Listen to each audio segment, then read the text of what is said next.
You are listening to GeekFest Rants on the IC Robots Radio Network.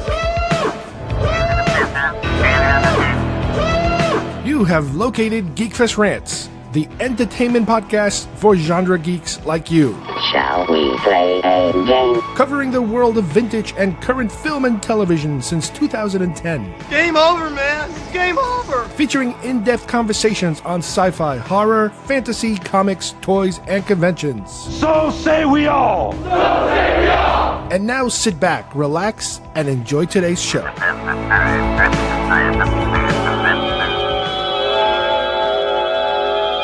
In an isolated sector of our solar system, suspended in orbit around the sixth planet from our sun, lies a distant outpost, a technologically perfect world where mistakes are impossible, because the impossible is unthinkable. It is called Saturn III.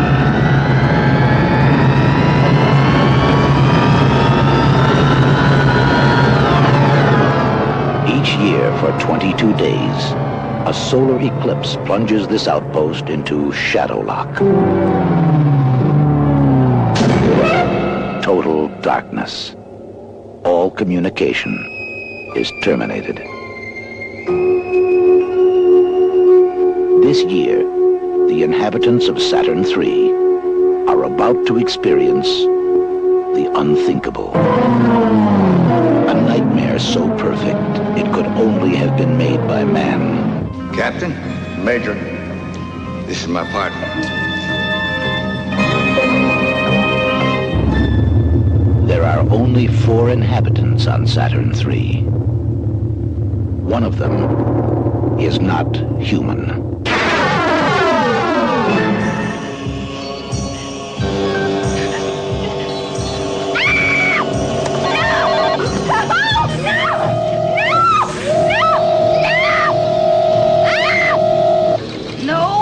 Don't let him touch me! Do as you're told, be still.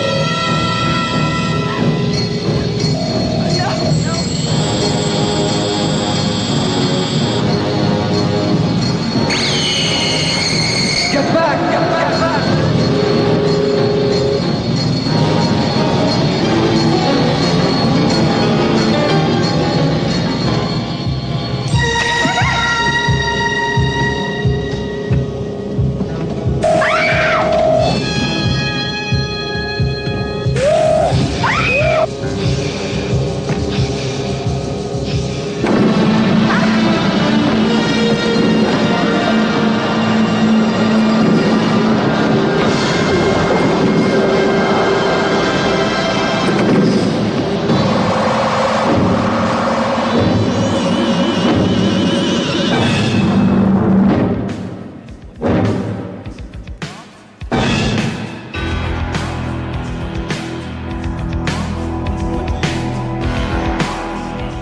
Everybody, and welcome once again to GeekFest Rants. My name is Carlos Perone, and today we are going to look back to a movie that some of you might have seen. It kind of keeps popping up every now and then. If you dig really, really deep into your Netflix or Amazon, I think specifically Amazon, you'll be able to find it probably under like the 450th selection out of 500 of possible science fiction films that they have there in the deep, deep archives. And this is a movie called Saturn III.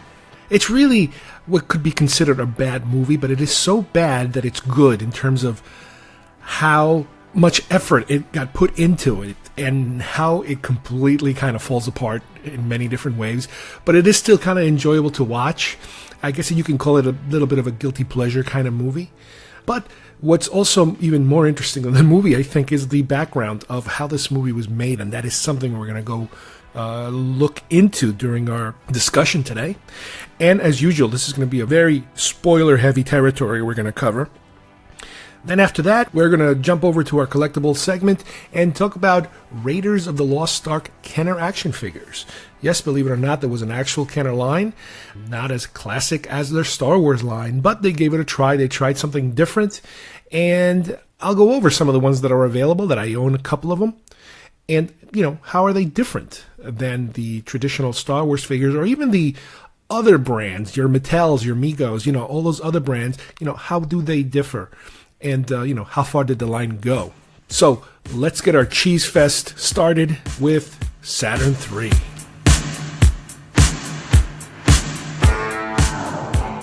What did I teach you? You are the Duke of New York. You're a number one. You will not laugh. You will not cry. You will learn by the numbers. I will teach you. Can you dig it? Open the pod bay doors, Hal. I'm sorry, Dave. I'm afraid I can't do that. That spawn of Satan. Oh, really? The Force will be with you, always.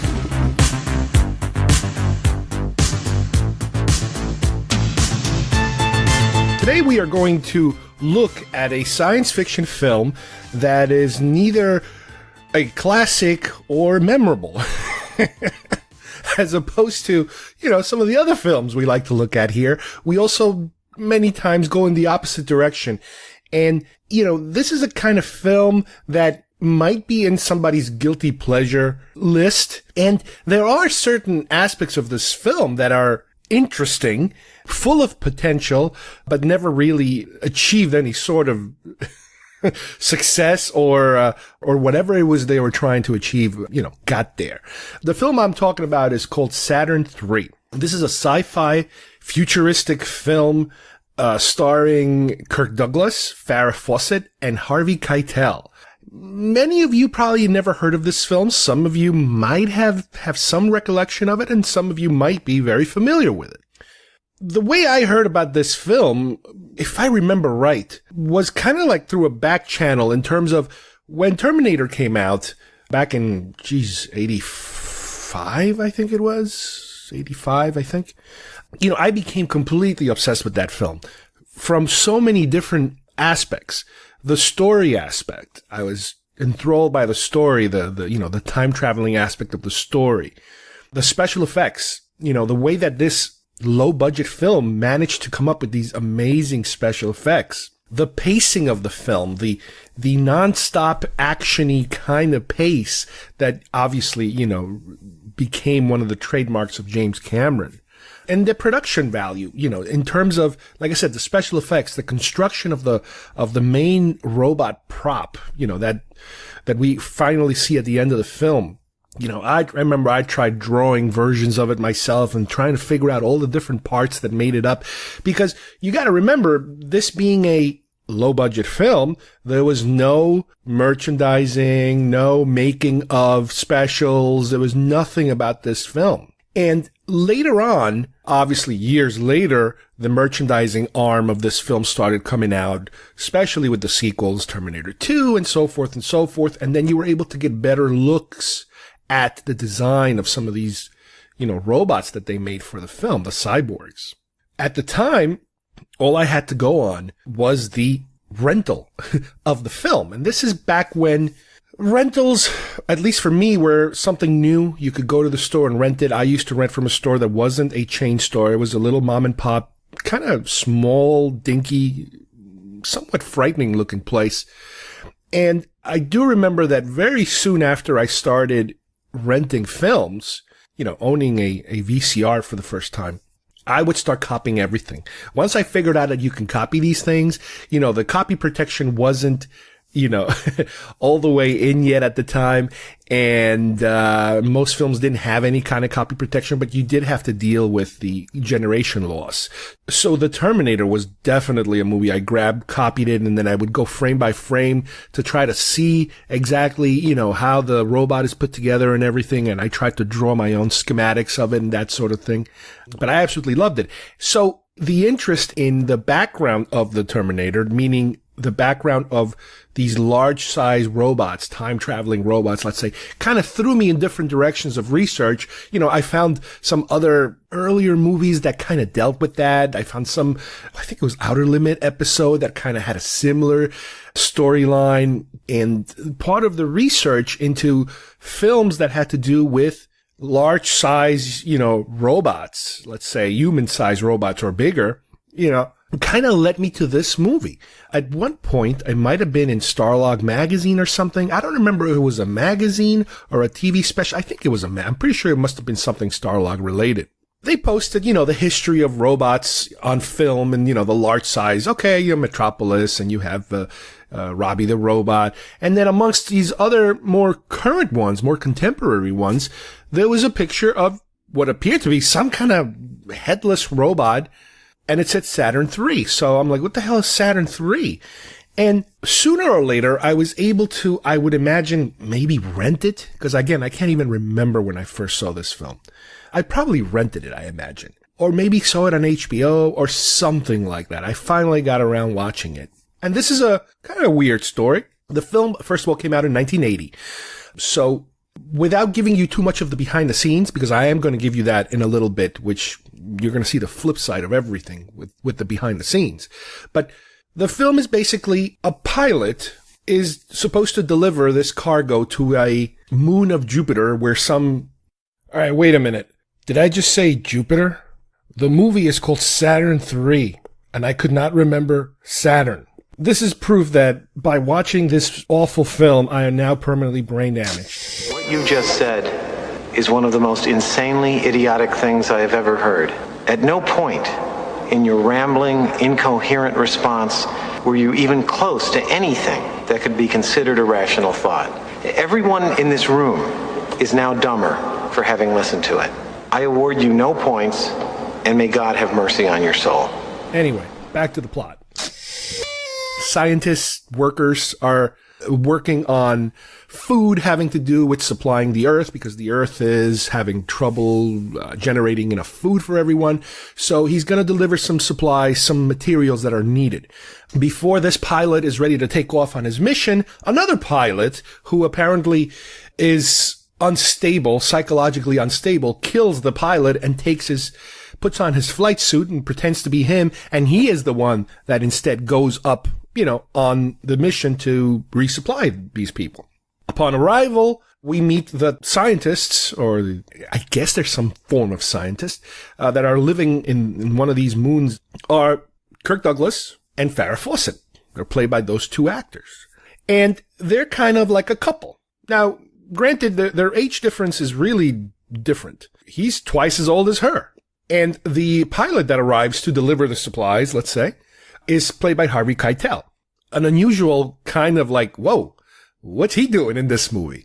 Now, this is 1980. This is before Harvey Keitel had this, I don't know if you want to call it a renaissance, but he exploded in the mid to late 80s into the 90s. And, he had a whole career that kind of flourished, through the late 80s. But he was an ongoing actor. He was a working actor all through the 70s and he had a whole other life. Now, so I can't really tell you how successful he was at this point when he made this film.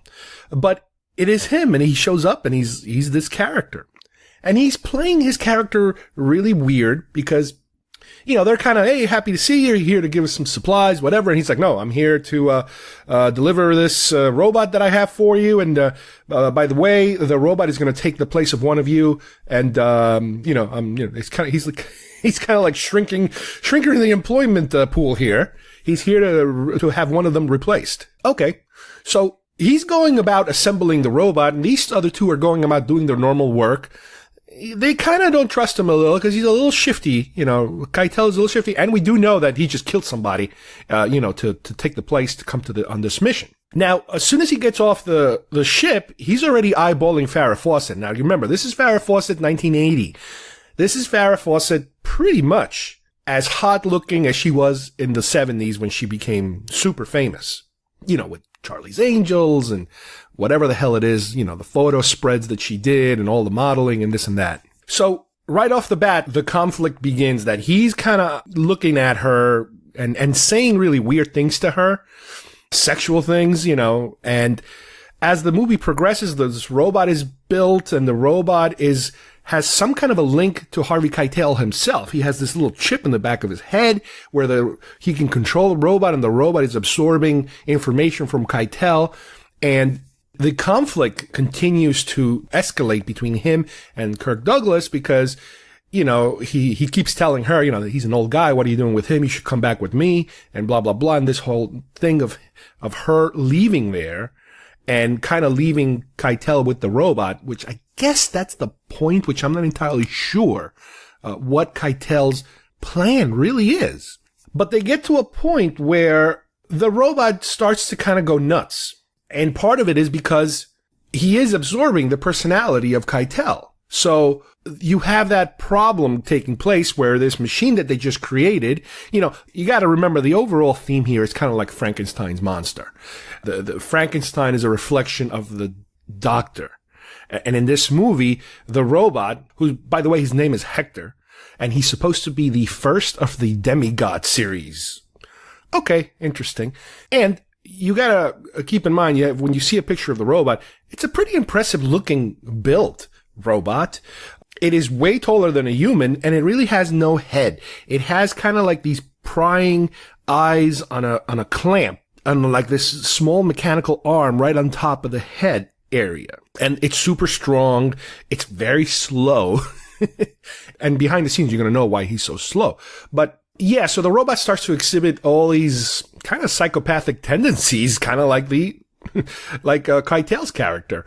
And eventually the robot kills the little dog that they have in there, and he attacks Farrah Fawcett's character, and they kind of disable the robot. But in the process, the robot then starts to kind of attack everybody. So at a certain point, the movie becomes a cat and mouse chase between the robot hunting them down and then hunting the robot down. Now, obviously, this is going to be full of spoilers because, I have to tell you how crazy this movie is. So at a certain point, the robot turns on his master and kills him. Because as they're being chased around the space station, they can hear Harvey Keitel's voice through the intercom, but then when they actually get there and see the robot has Harvey Keitel's head attached to the robot's body. So you know that, okay, he killed him. He killed him and chopped him into little bits. The movie gets to a point where, it's the final fight and there's nothing left they can think about, they can do. They try throwing the robot in this pit of like a frozen water type of pit, and then the robot comes out all frozen and still walking after them. And then finally, I think what happens is Kirk Douglas attaches some bombs to himself and jumps on the robot and jumps into that water frozen pit again and blows them both up. And he and the robot die, finally. And Farrah Fawcett is the only survivor left at the station, and we then see her on some kind of transport kind of heading back to Earth. So you could say that, okay, it's an interesting movie. Okay. I see what they're trying to do.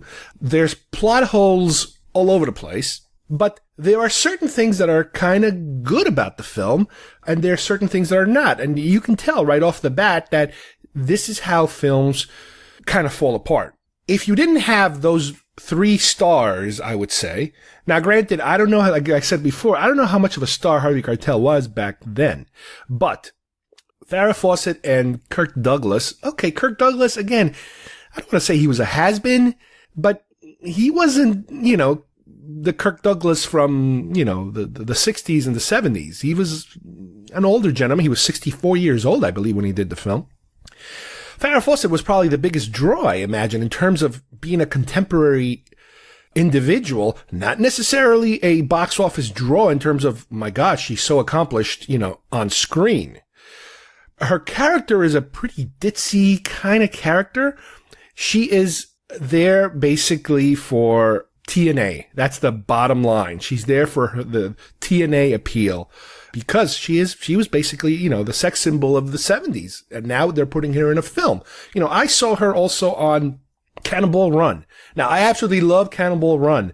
And her character is pretty much an idiot in Cannonball Run. And I can't really tell if she was that ditzy in person. I mean, I would have to watch some interviews, but here she's almost just as ditzy, maybe even more. And again, I don't know if she's playing up the ditziness of her character or that's just her personality. I don't know. I know she did some serious work afterwards, and she did get some, acclaim, some television movies and that sort of thing, but at least at this stage in her career. Now, the other thing to keep in mind is that behind the scenes around this time, like I said before, she was coming off of all her television success and was trying to kind of break into films and wasn't having any good roles being thrown her direction. She had done another film, I think, before that didn't get anywhere, and this one really didn't get anywhere either. And at the same time, apparently she was going through the beginnings probably of her divorce with Lee Majors, the $6 Million Man. So this was kind of like a rough time in her life. And this was, another shot at film. Now, if we look at the making of this film, how it all started, it has a bizarre background and a bizarre making of history. The film was originally conceived by John Barry. Now, John Barry, to me, is a music composer, but John Barry is also a production designer for Star Wars, I remember. Well, this is the production designer for Star Wars, not the music composer. This was a very accomplished production designer who, before Star Wars, he had worked on Clockwork Orange. He has a lot of films, but A Clockwork Orange, Star Wars, he also did Superman, and he had even begun preliminary work on The Empire Strikes Back. So the guy knows how to stage things, how to build these mass sets. And in this film, you can kind of see that the sets do kind of stand out. There are certain things that are very well done here. So the way that it apparently happened was that he and a producer-director friend named Stanley Donen talked about, the possibility that, he had this story and he wanted it made. And Donen said, that's a great vehicle for you to be able to maybe direct yourself, because he had done some second unit directing. A lot of these guys do a lot of different jobs, and that's how they end up being, directors sometimes, is by hopping from one job to the other, working your way up to that. So he had started working on the story even before Star Wars, and then while he was doing Star Wars, he started putting together a first draft. And then he was doing, I believe, Superman, and he continued working on this first draft of this story. They then took this first draft to another, more seasoned writer named Martin Emmis to kind of rewrite the script, to kind of punch it up, make it a little more studio appealable, let's say. At the time, the story was called The Helper. It wasn't Saturn III. And after they had that script ready, they brought it to movie executive Lou Grade. Now, this is taking place in England, keep in mind, because this is a British production that's taking place. Lou Grade really didn't look at it too deeply. He started to kind of look at it, and apparently the story goes that on his plane ride back from somewhere, he was heading back, and he had Farrah Fawcett near him, and he just kind of blindly said, "Hey, you interested in doing a movie? I got this script. You want to take a read at it? You want to take a look at it?" And she said yes, and she read it, and she was interested. He kind of committed to working with her in this movie, and then turned around and said to them, when he got back, "Okay, let's do the movie." He committed to it. But it's funny that he committed to making this movie already with Farrah Fawcett, attached as the female lead in the cast. Apparently, a lot of other writers then started kind of tinkering with the script because they were never really happy. Grade was never really happy with the final, whatever script he had in his hand. So he kept tinkering, giving it to many other people. So the story changed many, many, many hands before it got to the point of starting to film. And the estimated budget at the time was $10 million. For the lead character, the Kirk Douglas character, many actors were interviewed, but originally they were thinking of somebody like Sean Connery or Michael Caine, and they were both approached, and they both turned it down because they were both living outside England in order to avoid paying certain taxes. This was a period where a lot of actors in England, because their taxes were so high, they purposely lived abroad. So they couldn't come work in England because of that. They did a lot of work outside their own country. Not only did they live, but they worked outside their country so they could keep most of their money, to themselves and not have to pay the taxes, that England was charging at the time. So yeah, they both turned it down. But at one point they approached Kirk Douglas and he was like, "Yeah, let's do it." One of the things that they talk about, and what I'm referencing is a couple of articles I read online, and there's one very specific one from a website called Saturn3makingof.com that has so many cool, weird, bizarre stories about the making of this film. And you'll notice it on the film that there is this very thick sexual thing happening between Farrah Fawcett and Kirk Douglas. It's a little bizarre because of the age difference, again. But for whatever reason, Kirk Douglas his character is always demonstrating like his virility, and he has a somewhat nude scene in the film, and he even wrestles Harvey Keitel, butt naked, completely butt naked. He's wrestling with Keitel.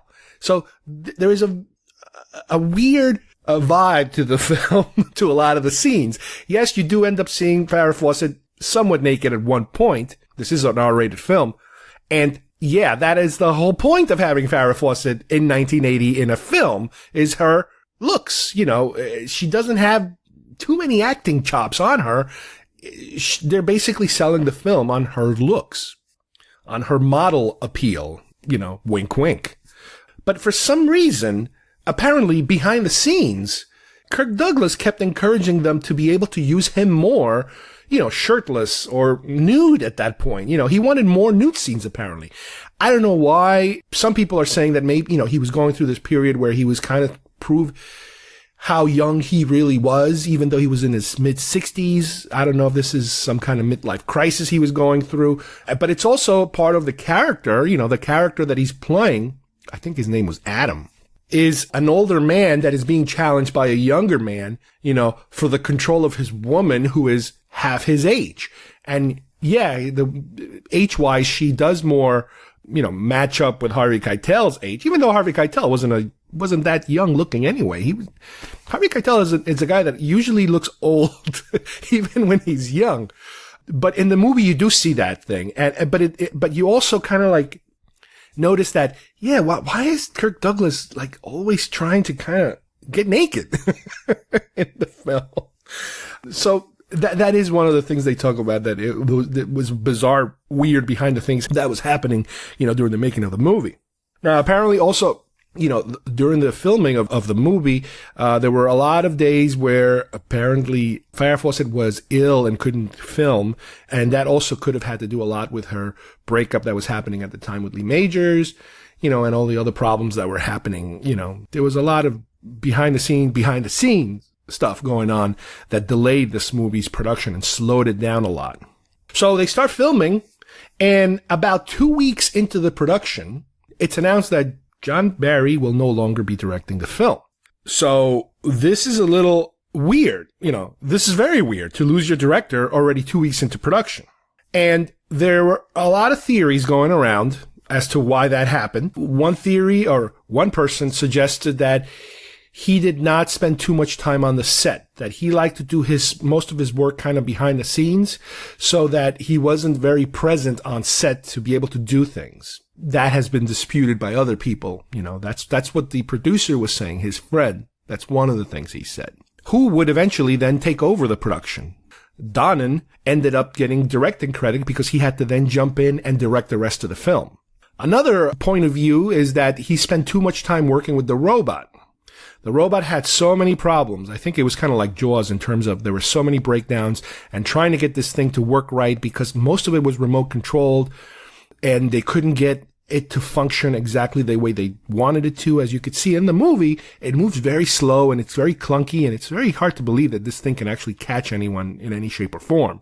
But, you know, sometimes it looks like there's a person maybe inside, but most of the problems they were having was whenever they tried to do any sort of remote control or wired control or anything like that. It was very difficult, apparently. There's also a rumor that in between the period where Barry left the film and Donnan took over, Kirk Douglas started directing part of the film too, which leads to yet another theory that Barry leaving the film was something that might have been orchestrated by Douglas on purpose, because he wanted to kind of take over and start directing. I mean, again, those are just rumors between different people that are associated with the film. So John Barry, in the meantime, he leaves the film and, you know, in a very kind of sad and depressed way, goes back to working on Empire Strikes Back, because at the time he had already started working on Empire with the condition that he could leave so he can direct this film. So he's allowed to kind of return to Empire and continue to do some work there, you know, with the set buildings and all the design, because he was only gone for 2 weeks. So Empire is really not, you know, hasn't really revved up that much. But unfortunately, when he got there, he worked for about 2 weeks. He got sick and he died, which was a devastating turn of events. You know, this poor guy, he just got his butt kicked trying to direct his first feature. And now a month later, he's dead. So apparently he had infectious meningitis. Again, people speculate that partially he got sick and partially he was just so stressed out and depressed that the illness might have just completely, engulfed him, where normally he might have been able to get over it, but, his immune system was so low, from the experience of this disaster of a film that he started working on that kind of did him in. And it's a real shame. This man could have been a promising director. He had won an Academy Award for his work on Star Wars. And I guess this kind of thing sometimes happens. So back to the movie now. They're continuing with Donnan. And you got to also keep in mind that Donnan, he was a movie director, but he had no real experience in sci-fi. Like his biggest claim to fame was Singing in the Rain. He did musicals. So he probably wasn't the best person also to deal with this film, but because he was so closely attached to it, with his friendship with Barry, he was the guy, unfortunately, on the helm to continue. So through the rest of the production of the film, they have many, many problems with the robot. Like I said before, the mechanics, the electronics, all that stuff slowed the production down quite a bit. They were able to do a lot of scenes with a man inside the suit, but it was just very difficult to work all the electronics and all the kind of like puppeteering parts and all that stuff, the remote control stuff. Very difficult, slowed everything down. Harvey Keitel's spacesuit that he wears, especially when he first arrives, also had a lot of problems. Pieces kept popping off of it left and right. It looked awesome. It was a cool-looking suit, but yeah, it was just a bit of a mess trying to figure out how to keep it together. There was a number of scenes that were cut in the film, and one particular scene is a scene that eventually made its way into some of the advertising and some of the behind-the-scenes promotional stills of the film. And basically what you have here is Farrah Fawcett wearing this kind of like an S&M kinky outfit. And this is part of a sequence in the film that was completely kind of removed because of, allegedly, her request. What's happening in the movie is this. You have Keitel, every 5 minutes trying to hit on Farrah Fawcett's character, which I believe her name is Alex. So in one of those exchanges, he gives her this blue pill.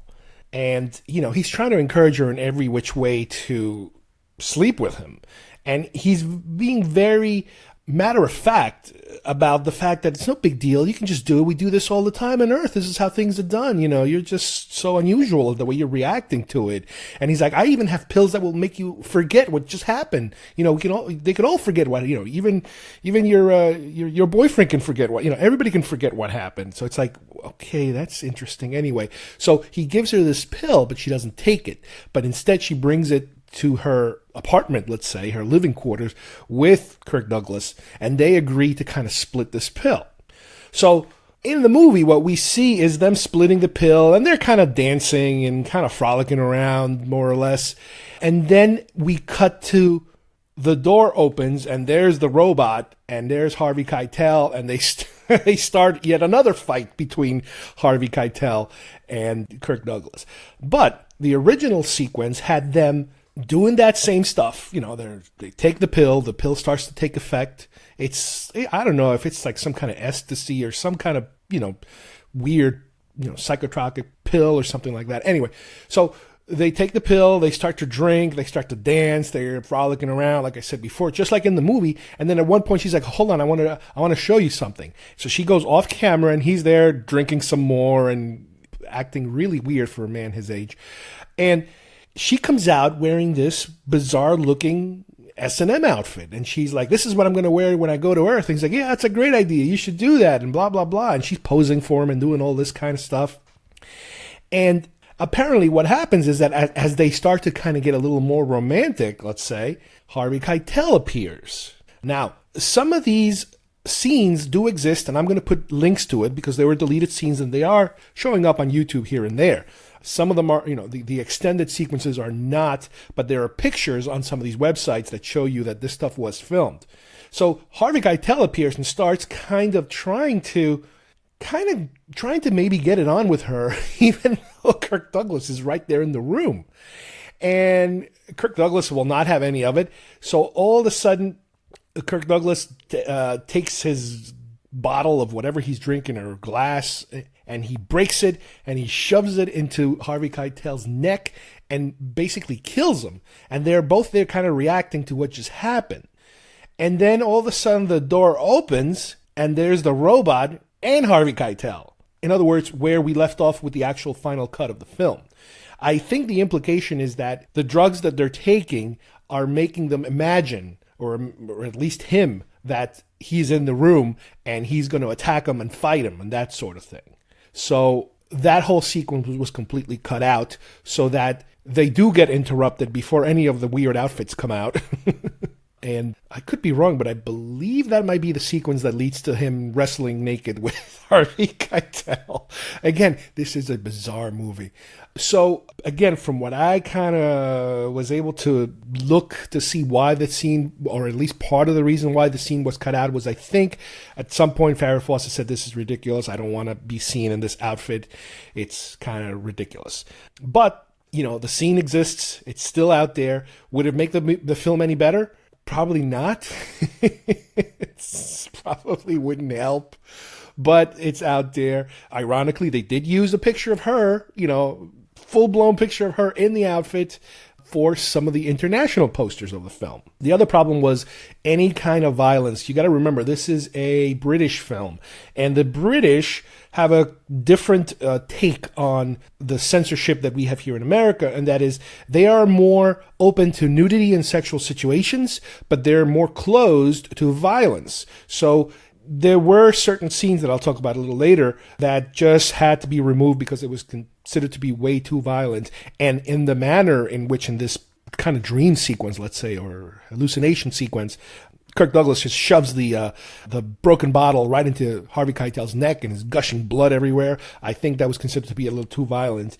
And obviously the producer of the film, the guy that the executive, Lou Grade, he was like, no, we can't have anything that violent. So there was a combination of reasons why that whole sequence was removed. The other problem they had during the movie, and this is something you will notice when you first start watching it, is that Harvey Keitel's character sounds really weird. His voice sounds unusual. You could say, wow, he's doing a really unusually different accent because, he's got kind of like a street New York, Brooklyn type of accent in most of his film. He talks like this, he's got this, he's got that speech pattern. But here he sounds almost British. Reason being was that there was some kind of problem between Keitel and Lou Grade. And again, this is just rumors that they had some kind of falling out, which resulted in, when it came time to do the looping, the audio dubs, the re-recording of a lot of the audio lines, Keitel refused to do it. So what they did instead was they brought in another actor named Roy Dorsey, who starred in a couple of episodes of the original Space 1999. And they had him redo all of Harvey Keitel's lines. And that's why he sounds so bizarre in a lot of sequences. It's just not, something is off. You can tell. Aside from the fact that there are certain scenes where the dubbing looks a little weird.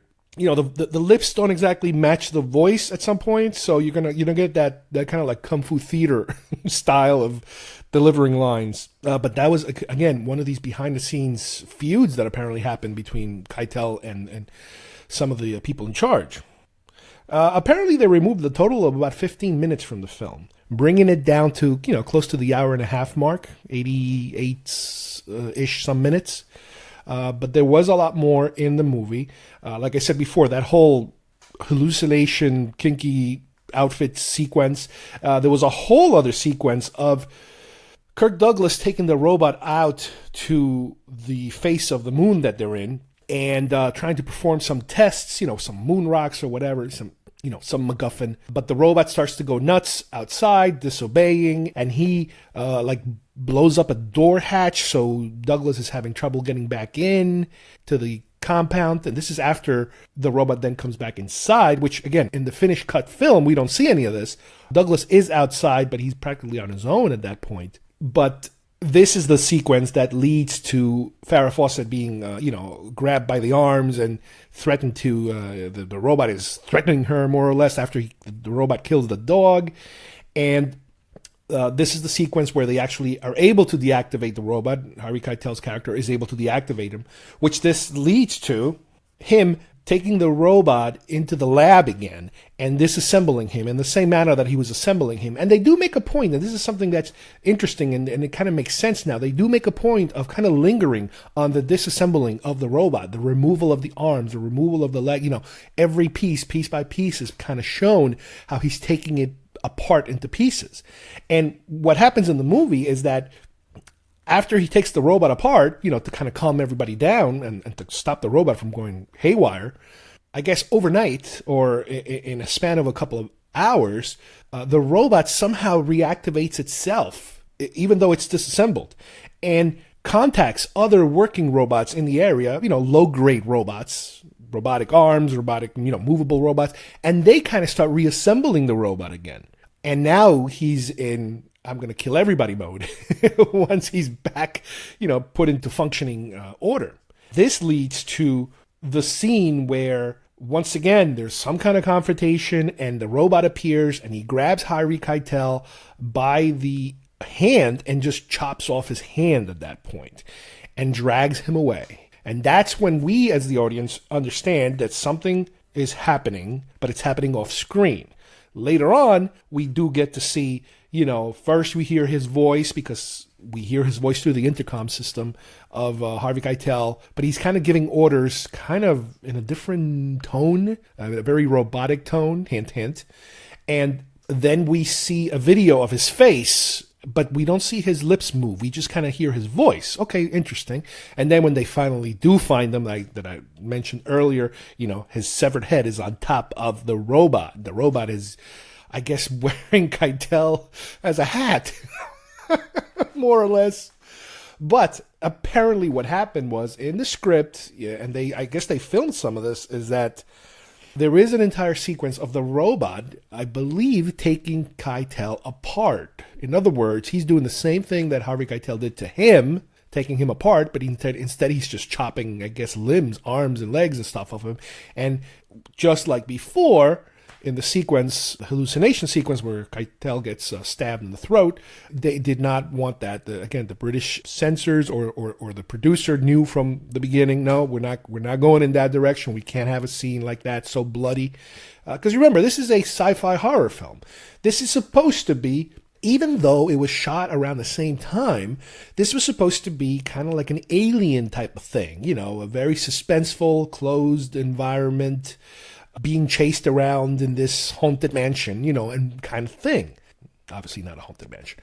Obviously, the Star Wars was probably a big influence. Obviously, this is the late 80s. Everybody's recovering from the Star Wars wave, and everybody wants to have big sci-fi type of films. On paper, this probably looked like a pretty interesting idea. It's just that in execution, it became a mess because of so many different problems. The music originally was recorded by Elmer Bernstein, very famous music composer, and then it was scrapped. Most of it ended up in the cutting room floor. For some reason, they decided to go in a different direction. There are a couple of his beats in the movie, a couple of songs here and there on the background, but the majority did not make it to the final cut of the film. Eventually, they did release the soundtrack, I believe, in its full order, but you can also find those on YouTube. YouTube has the links for the original score. He did apparently experiment with some like rock and disco type of beats here or there. Maybe that's what made it a little too weird. And I think they mentioned something that in the sequence where they're kind of taking their drugs, in the background at some point you could hear them playing music, and then music is some of that weirder Bernstein music that he had recorded. Apparently he did end up reusing the music, Elmer Bernstein, for the movie, if you remember, the animated film Heavy Metal. There's apparently a sequence where, I barely remember the music, but it's a very memorable film. There's a sequence where this warrior kind of woman is getting ready to go into battle, and she's dressing and whatever. Apparently the music they played during that sequence is some of the music that Bernstein had originally recorded for Saturn III. Special effects is also something that really, really is disappointing in this film. From what I'm reading, a lot of it had to do not so much with the availability of technology was there. You know, the company they used apparently was a pretty well-known company that was capable of doing really good effects. But the thing that seems to always come down to is money. They did not have enough money, so they had to kind of cheap out on the effects. Certain things look kind of okay. Certain things look awful. And it is known that they used a number of shots or special effects plates, let's say, from Space 1999 backgrounds. They kind of recycled them to be able to use them. There's a sequence where their ship explodes. The robot orders their ship to explode so they can't escape. And the explosion is so fake. It is kind of like, it's almost like Star Trek, you know, the original Star Trek kind of an explosion, the type of explosion that overlaps other stuff and you can see through it. You know, it's pretty bad. The set design is one of the things that is the best thing about this movie, especially the entire opening sequence. This whole futuristic headquarter launching pad section, it is so cool looking. It's so promising of how interesting it looks. It has a little bit of a Logan's Run type of feel to it, but it is so crisp and artsy. Even the interiors of the base itself where Alex and Adam live, you know, those hallways look really good. They do have a little bit of an alien feel to it. It almost feels like you're inside the skeleton of a whale. You know, it almost looks like ribs. You know, the hallways they kind of look like ribs a little bit, which is it's an alien type of thing, especially on Aliens. They really went all out with that design. But, you know, it's really interesting how in the making of the movie, you can kind of start to see where everything kind of falls apart. You watch the movie and you're like, oh, this is good, this is awful, this is kind of neat, and this is just junk. You know, you see all these shifting ups and downs of things that just don't mesh together. And part of it could have been the fact that you had the two directors. You know, one director started it and the other director finished it. Lack of money, bizarre behavior by some of the actors, and unusual choices of, you know, sequences that were removed or added, or behaviors, you know, Douglas's insistence on and wanting to be naked for some of the film, you know, really weird stuff. But overall, it's one of these movies that it's kind of like you could kind of drop it into the guilty pleasures category of films that are so bad that they're good, you know, kind of. And yeah, this one I would say it kind of falls under that category. And by looking at the making of this film, you get an entire other side that you might not have gotten just by watching the film. The film barely made its money back. I don't even know if it fully made its money back. It's been available in just about every format, you know, of home video. I think the last one was Blu-ray. There is a Blu-ray version floating around out there, I think from Shout Factory. Very good looking, super sharp. Some of the clips are on YouTube also of you know, the promotional part of it. It does have some special features. I haven't been able to see that yet, all of the different special features, but some of them have been uploaded also to YouTube. So this is one that's definitely worth taking a look at, just for the lunacy of it.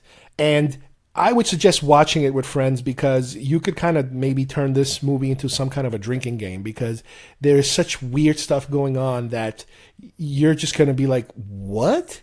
It's almost like everybody can record their own audio commentary while watching this film, because it's something out of Mystery Science Theater at times.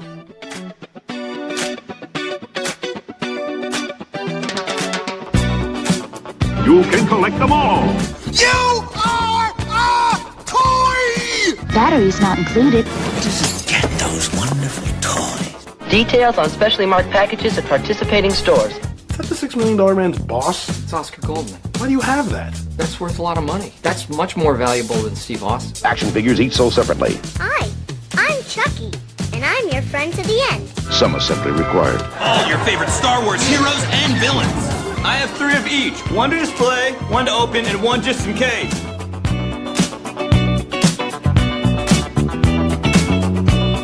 All right, today's a toy collectible. We are going to look at another Kenner line that is actually not Star Wars, but related to Star Wars, you could say, because it is a Lucasfilm production that brought us this. I'm talking about Raiders of the Lost Ark. Now, Raiders of the Lost Ark, when it came out, it was this kind of a 1-2 punch, if you will, from a combination of obviously Lucas and Spielberg. And I remember that the only reason I got interested in it initially, and if you think about it, it's all marketing. It's exactly what marketing's supposed to do. Not that I wouldn't have seen it if it wasn't for the marketing campaign, but it is the type of thing that caught my eye right away. And I remember whether it was the commercials or the posters or anything that featured that little tagline that said, from the creators of Star Wars and Jaws, I believe. That's what it said. So it was like, Star Wars and Jaws? And then I think I might have picked up the comic book movie adaptation, which I'll eventually talk about at some point in a future show. And it was like, oh, this is different. This is not spaceships. And, I was expecting spaceships because I'm thinking Close Encounters too. That's what I'm also thinking at the time. Obviously Star Wars too. But it was completely different. Obviously the reviews went through the roof. The movie was a complete, monster hit. And heck, it came time to merchandise. Now, what was important about the merchandising of this particular line is that stylistically, it changed the Kenner look that we were all used to for action figures. Now, initially, I only had a few of these figures. I only have a few of them now, and the ones I have now are repurchases, obviously, because you heard my song and dance. I lost everything through my different moves, so not too long ago I started to reconstitute my collection. I should just play this on a loop every episode. So initially what I had was, I had Indy, I had Toth, I had the Arab swordsman, I had Belloc in his ceremonial outfit, and I had Indy from the map room. So those were my initial figures. The line didn't go crazy. There were more figures, and I'll give you a list of them. And I actually own one more than I used to right now. But you also had Marion in her Well of the Souls dress, let's say. You also have Salah, which is one of the ones I picked up recently. There's a non-ceremonial Belloc, if you will, which is him just wearing a white desert outfit. There's the Indy dressed up as a German soldier figure. There's the mechanic, the big burly bolt mechanic that Indy fights. And there is the monkey man, the guy that has the little monkey on his shoulder that's trying to poison Indy, I think. That's him. And you also kind of could include, if you were into kind of stretching the borders of what constitutes a figure, but which I've done before plenty of times for Star Wars, a mummy that comes with the Well of the Souls, and there's a horse. They've actually made a white, like an Arabian white horse that is the one that Indy rides as he's chasing the Ark on the truck. Some of these figures only came with certain sets. So, for example, the Monkey Man only comes with the Streets of Cairo, play set, and the Mummy only comes with the Well of the Souls. There's certain things that only come with certain play sets. The Map Room Indy comes with the Map Room, obviously. So yeah, some of them were a little hard to find. And I do remember not seeing too many play sets or accessories. I did have an accessory. Obviously, I did have the Map Room, but I really didn't go too crazy with Indiana Jones. I don't remember seeing the Well of the Souls or the truck or even the horse, to tell you the truth, or the Streets of Cairo play set. I just do not remember seeing them. But my interest did not, go as crazy as it did with Star Wars. Star Wars really just kind of blew everything out of the water as far as I'm concerned. Which is ironic in a way, because the quality of these figures, in a way, it is a lot better than the Star Wars design. First of all, these were kinda 7 points of articulation designs. If you remember Star Wars with the 5 points of articulation design, here what they introduced was knee joints. And that made them a lot more posable in a way. Indy could ride his horse, for example, or you could sit them down in certain settings and that kind of thing. Also, some of the figures like Indy, and I think maybe even Toth, I'm not entirely sure, I forget, some of them came with a spring-loaded arm. So Indy could kind of, draw his gun fast. You can make him spring that gun up and stuff like that. And some of the other figures had similar designs. So they were adding, a little more modern technology, I guess, into the figure line. Most of them are complete plastic like Indy, but The ones that they added, soft goods, they did them really well. Marion, for example, she's got this full-blown dress that is very well done, which, you don't see that kind of thing that early, in the early 80s. You don't really see that sort of thing that early. Toth, on the other hand, he has the leather coat, but it's made out of plastic, so it's kind of like the old style, but it is removable, so you could have him working without it. And he raises his hand, and in his hand you have the burned image of the staff of Ra, I think it was, the medallion. The Arab swordsman is probably one of the best ones. He's dressed exactly like the Arab swordsman. He's got the same head scarf. He's got the sword. He looks really cool. Allah has, again, soft goods. They gave him a desert cloak kind of thing that, when he's walking around in disguise. Let's see, Belloc. Regular Belloc doesn't have much in terms of soft goods. No soft goods for Soldier Indy. No soft goods for the mechanic. Ceremonial Belloc has the soft goods as far as the robes he's wearing, and he's got this like medallion, antique chest thing that he's wearing too. And also, Indy from the map room also is wearing a white robe. Similar, but not exactly like the one Salah has. And the monkey man, the guy with the patch in his eye who has the little pet monkey, he has a soft good robe also, very colorful, similar to what we've seen in the movie. Now, all these figures come with plenty of accessories. Indy has obviously the whip and the gun. There's lots of stuff here I can't go into. There's so many accessories, but they did not cheap out on accessories, at least on this particular line. This line was also the same line, and it wasn't that big, like I said, they never really went, I believe, in the route of Temple of Doom or any of the future films as far as Kenner goes. Later on, yes, they did go into a lot of the other films under different licenses, but what I'm talking about primarily here is the main Kenner line. The individual playsets, they were very well done too. The detail is pretty spot on, Again, too bad it didn't really last that long, because this would have been a nice growing line, especially when you take into account all the sequels that were made and all the different locations that these sequels could have brought us as far as action figure goes, because they did such a good job with the original that, it's really unusual that they didn't continue. The only other items that I could think of from around that time, at least that the Indiana Jones lines tried to capitalize on, was the 12-inch figure, which, if anybody remembers, was based on the Han Solo figure, because it was Kenner, so they were able to use the same mold. They just redressed them. And there was an actual box game called, Raiders of the Lost Ark game. Your typical box game. But again, this was a pretty cool line. Originally, the figures were about $2 a piece, so it was the early 80s, so you really couldn't go too crazy with the price. And like I mentioned before, eventually, after time went on, and the franchise kind of caught interest again.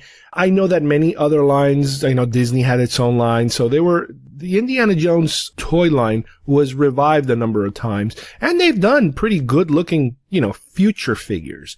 But this particular line, which, as I said earlier, I lost my initial one, and then I reconstituted part of it, through eBay and that sort of thing.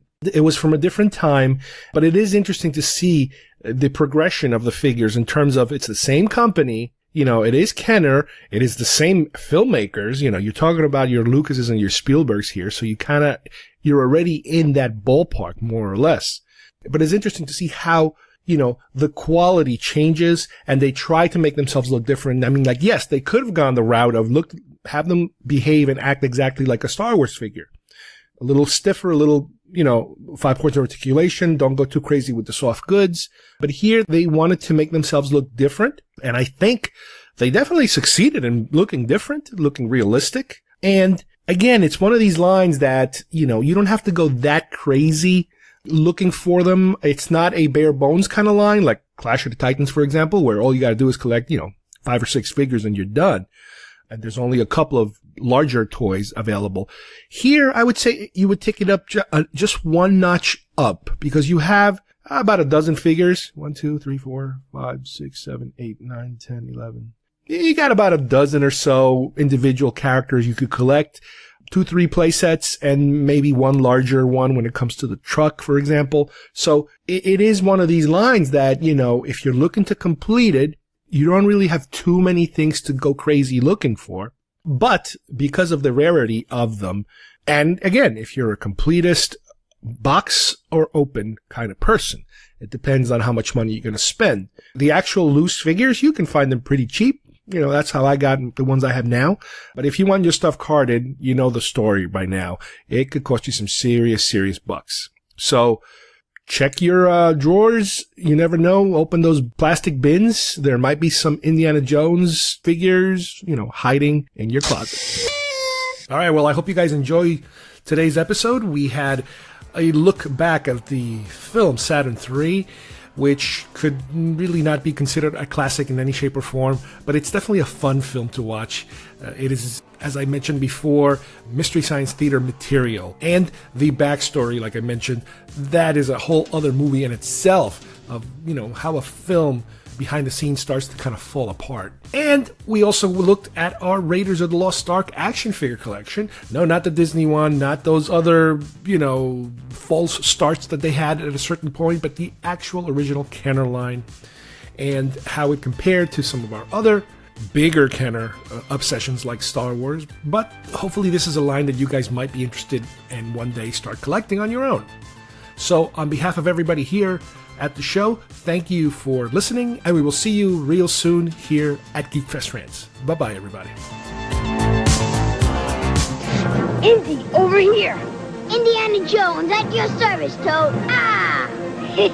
Indiana Jones and other action figures new from Raiders of the Lost Ark collection, each sold separately. Watch him, Cairo, swordsman. Yeah, watch my swing. Yikes! Phew. All downhill from here, swordsman. You'll be sorry, Jones. Tricked you again, Toad. Indiana Jones, Toad, and Cairo Swordsman action figures, each sold separately from Raiders of the Lost Ark collection, new from Kenner.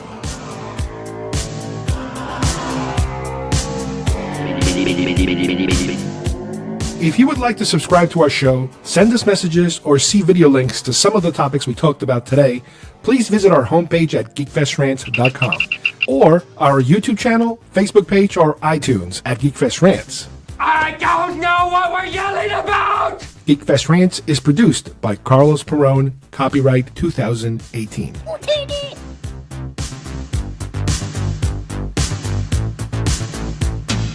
This broadcast is part of the IC Robots Radio Network. Visit icrobots.com for this and many other nerd/nostalgia related podcasts. You won't be sorry for long.